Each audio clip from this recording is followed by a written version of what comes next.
Hello friends, स्वागत है आप सभी का आपके अपने चैनल जी के विद शैलेंद्र सर। तो दोस्तों, कल हमने देखा था आपका संयुक्त राष्ट्र संघ और आज हमारा विषय है भारतीय संविधान की प्रमुख अनुसूचियां। तो दोस्तों, प्रमुख अनुसूचियों में से सर्वप्रथम जब हमारा संविधान लागू हुआ तब मूल संविधान में 8 अनुसूचियां थीं, लेकिन वर्तमान में संविधान में कुल 12 अनुसूचियां हो गई हैं, जिन्हें विभिन्न संविधान संशोधन के माध्यम से जोड़ा गया है, जिन्हें हम विस्तार से आगे धीरे धीरे चल के देखेंगे। तो दोस्तों, हम पहली अनुसूची के बारे में बात करते हैं। तो पहली अनुसूची है आपकी अनुसूची 1, जिसमें वर्णन किया गया है कि भारत अर्थात इंडिया। अनुसूची और अनुच्छेद 1 दोनों एक जैसे ही हैं। दोनों में भारत को 2 नाम से जाना गया है, भारत अर्थात इंडिया। तो पहली अनुसूची कहती है कि भारत अर्थात इंडिया। पहली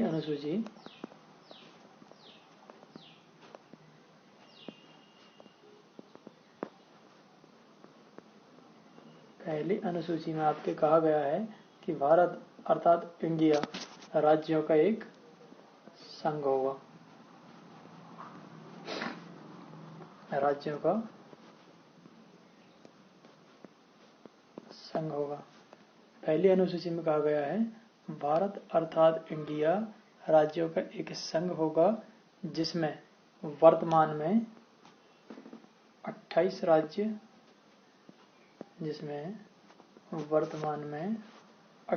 राज्य व 8 यूनियन टेरिटरी या 8 केंद्र शासित प्रदेश का वर्णन किया है। अनुसूची 1 कहती है कि भारत अर्थात इंडिया राज्यों का एक संघ होगा, जिसमें वर्तमान में 28 राज्य व 8 केंद्र शासित प्रदेश हैं। अब आती है आपकी दूसरी अनुसूची। दूसरी अनुसूची में आपके भारत के जो प्रमुख पदाधिकारी हैं, जैसे कि आपके राष्ट्रपति महोदय, उपराष्ट्रपति महोदय,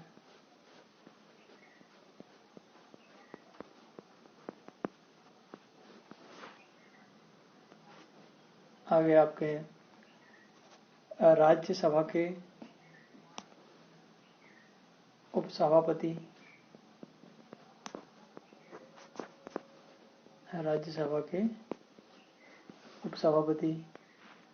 आपके लोकसभा के अध्यक्ष,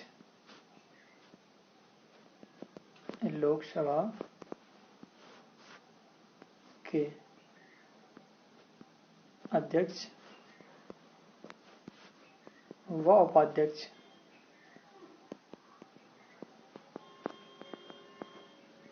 लोकसभा के अध्यक्ष व उपाध्यक्ष। इसके आगे आपकी उच्चतम न्यायालय,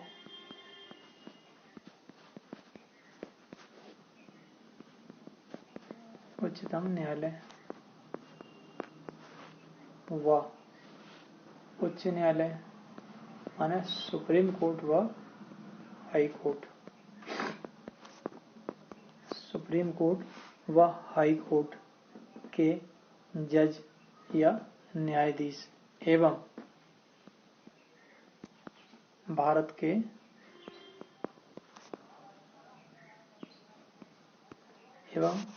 के नियंत्रक एवं महालेखा परीक्षक या कैग।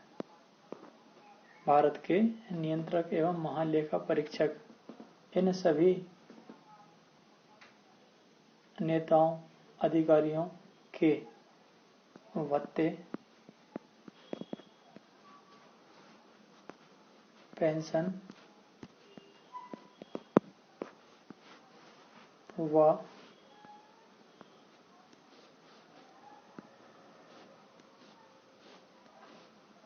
सैलरी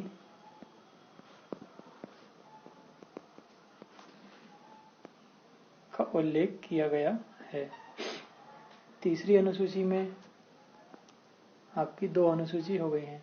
अब आपकी आती है तीसरी अनुसूची। तीसरी अनुसूची में भारत के केंद्रीय मंत्री,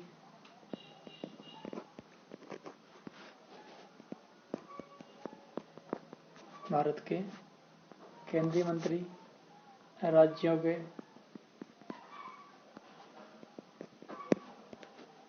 राज्य मंत्री व कैबिनेट मंत्री, राज्यों के राज्य मंत्री व कैबिनेट मंत्री, सर्वोच्च न्यायालय व उच्च न्यायालय के न्यायाधीश, उच्चतम न्यायालय, उच्चतम व उच्च न्यायालय के न्यायाधीश, भारत के नियंत्रक एवं महालेखा परीक्षक आदि के द्वारा ली जाने वाली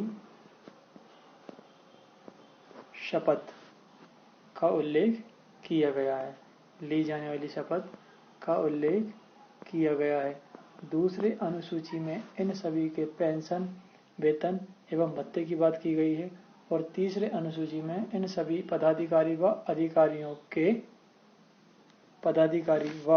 अधिकारियों की शपथ का उल्लेख किया गया है। ठीक है दोस्तों, यहाँ तक सभी को समझ में आ गया होगा। अब हम बात करते हैं आपके चौथी अनुसूची के विषय में। तो चौथी अनुसूची में कहा गया है कि भारत के राज्य व सभी राज्यों व सभी केंद्र शासित प्रदेशों में भारत के सभी केंद्र शासित प्रदेशों में राज्यसभा के लिए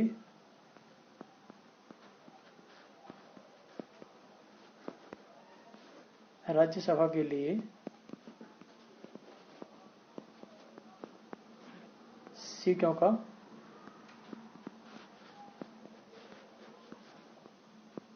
आवंटन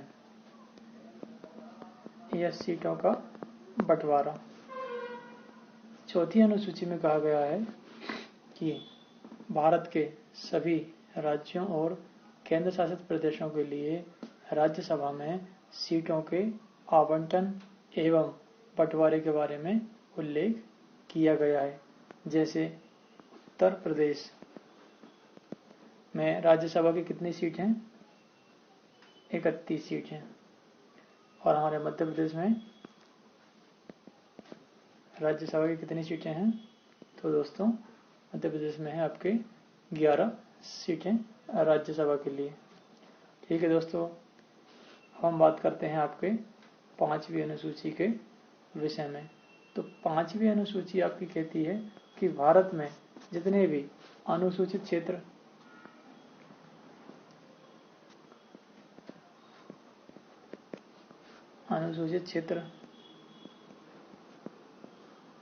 व अनुसूचित जनजातियां या एसटी शेड्यूल्ड ट्राइब, भारत में सभी अनुसूचित क्षेत्र और अनुसूचित जनजातियों के प्रशासन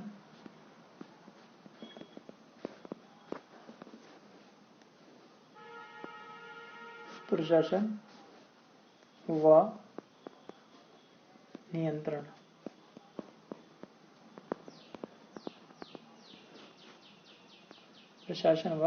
नियंत्रण का उल्लेख किया गया है। ठीक है दोस्तों, यहाँ तक सभी को समझ में आ गया होगा। अब हम बात करेंगे आपकी छठवीं अनुसूची। तो छठवीं अनुसूची में बात कही गई है आपके असम,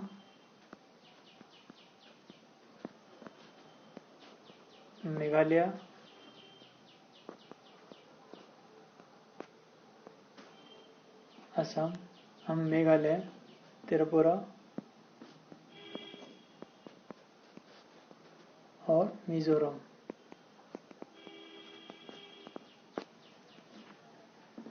छठवीं अनुसूची में असम, मेघालय, त्रिपुरा और मिजोरम राज्य के जनजातीय क्षेत्रों के प्रशासन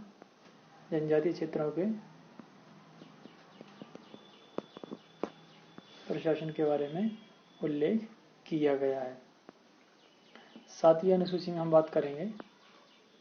सातवीं अनुसूची अभी तक की सबसे इम्पोर्टेंट और सबसे बड़ी अनुसूची है, जिससे कि हर पेपर में क्वेश्चन पूछे जाते हैं। तो दोस्तों इस अनुसूची को आप सभी ध्यान से सुनना और ध्यान से समझना। हम बात करते हैं 7वीं अनुसूची के विषय में। तो 7वीं अनुसूची, इस अनुसूची के द्वारा भारत में केंद्र व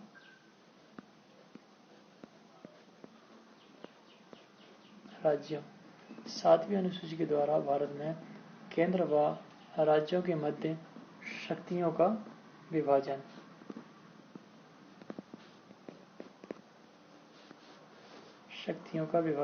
किया गया है।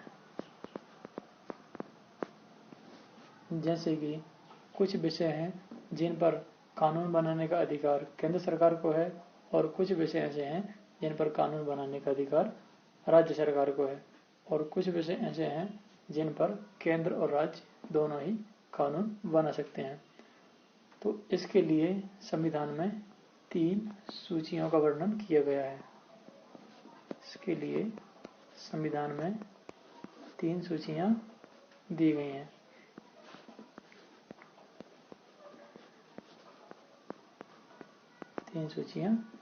हैं। इसमें पहली है आपकी संघ सूची, दूसरी है आपकी राज्य सूची और तीसरी है आपकी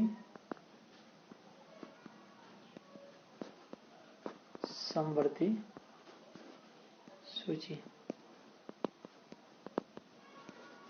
ठीक है दोस्तों, यहाँ तक सभी को समझ में आ गया होगा कि 3 सूचियों का वर्णन किया गया है। तो दोस्तों अब हम बात करेंगे 7वीं अनुसूची में वर्णित 3 अनुसूचियों के विषय में। तो पहली अनुसूची है आपकी संघ सूची।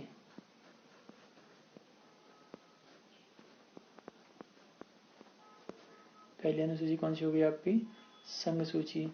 संघ सूची माने केंद्र सरकार की सूची, माने संघ सूची में वर्णित विषयों के बारे में या संघ सूची में वर्णित विषयों के ऊपर केवल और केवल केंद्र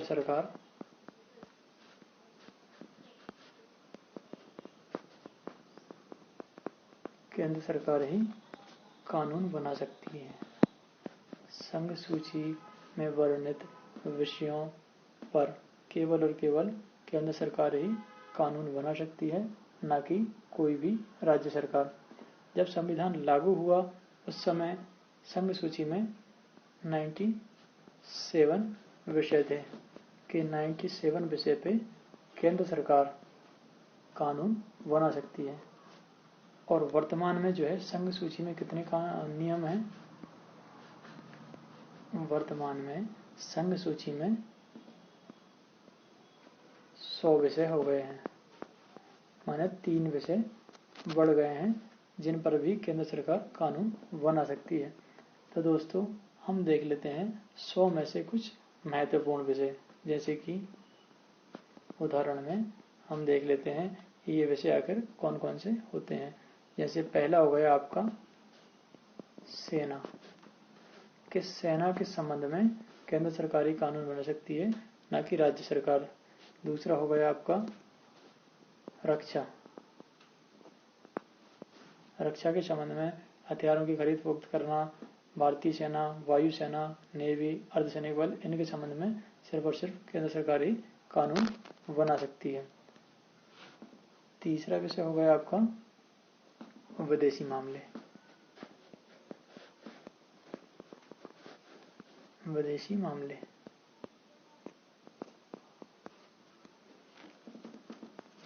चौथा हो गया आपका रेल। रेल भी केंद्र की धरोहर है और रेल के ऊपर या रेल से संबंधित जितने भी नियम, कायदे, कानून हैं केवल और केवल केंद्र सरकार उन पर कानून बना सकती है। चौथा होता है आपका पांचवा होगा आपका डाक। छठवा होता है आपका संचार, जैसे कि फोन और इंटरनेट आदि। इन सभी विषयों पर सिर्फ और सिर्फ केंद्र सरकार कानून बना सकती है। अब दूसरा आता है राज्य सूची। राज्य सूची के अंतर्गत ऐसे विषय आते हैं जिनके ऊपर सिर्फ और सिर्फ राज्य सरकार ही कानून बना सकती है।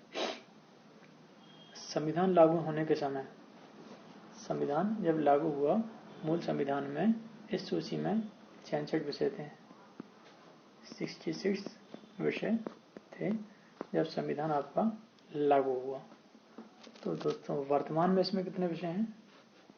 वर्तमान में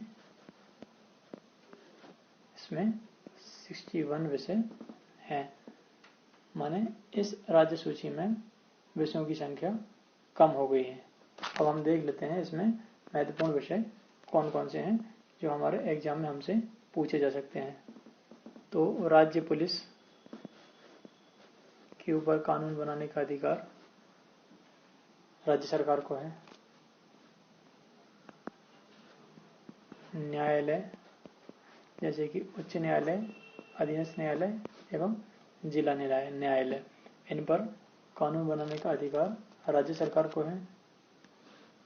तीसरा, राज्यों के अंदर जो सड़क वगैरह होती है, जैसे राज्य परिवहन सड़क, इस टाइप से कानून बनाने का अधिकार राज्य सरकार को है। चौथा है आपके जिला अस्पताल या सिविल हॉस्पिटल, इन पर कानून बनाने का अधिकार भी राज्य सरकार को है। और काफी सारे अन्य विषय जिन पर कानून बनाने का अधिकार राज्य सरकार को है। ठीक है दोस्तों, यहाँ तक सभी को समझ में आ गया होगा। अब हम बात करते हैं अपने तीसरे विषय पर। तीसरा विषय है आपका समवर्ती सूची।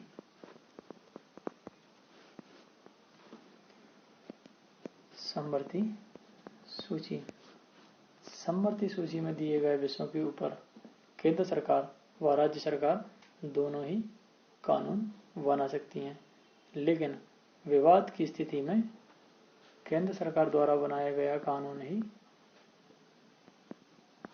केंद्र सरकार द्वारा बनाया गया कानून ही मान्य होगा, न कि राज्य सरकार का कानून। और राज्य सरकार का कानून केंद्र सरकार के आगे समाप्त हो जाएगा। इस स्थिति में केंद्र सरकार का कानून राज्य सरकार के कानून के ऊपर प्रभावी होगा। ठीक है दोस्तों, यहाँ तक सभी को समझ में आ गया होगा, है ना। अब हम बात कर लेते हैं कि संविधान लागू हुआ उस समय समवर्ती सूची में कितने विषय थे। तो उस समय समवर्ती सूची में 47 विषय थे। वर्तमान की अगर हम बात करें तो वर्तमान में इसमें 52 विषय हैं। ठीक है दोस्तों, यहाँ तक सभी को समझ में आ गया होगा। अब हम बात कर लेते हैं समवर्ती सूची में उल्लेखित कुछ प्रमुख विषय की। उदाहरण के तौर पर हम देख लेते हैं कौन कौन से ऐसे विषय हैं जिन पर केंद्र व राज्य दोनों ही कानून बना सकते हैं, लेकिन ऐसी स्थिति में केंद्र सरकार का कानून ही प्रभावी होगा। तो पहला है आपका शिक्षा,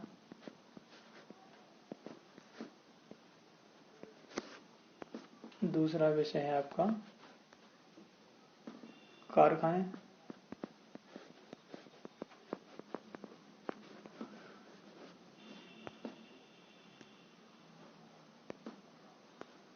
चौथा विषय है आपका तीसरा विषय है आपका परिवार नियोजन,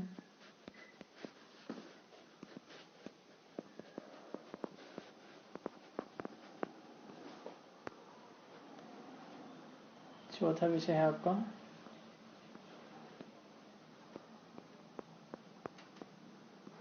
समाचार पत्र और काफी सारे अन्य विषय भी हैं। ठीक है दोस्तों, यहाँ तक सभी को समझ में आ गया होगा।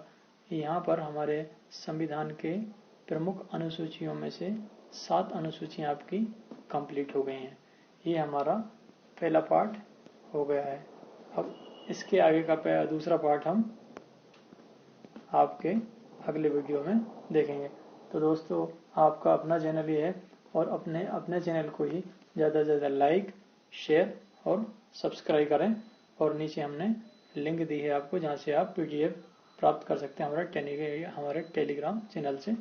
दोस्तों धन्यवाद सभी को।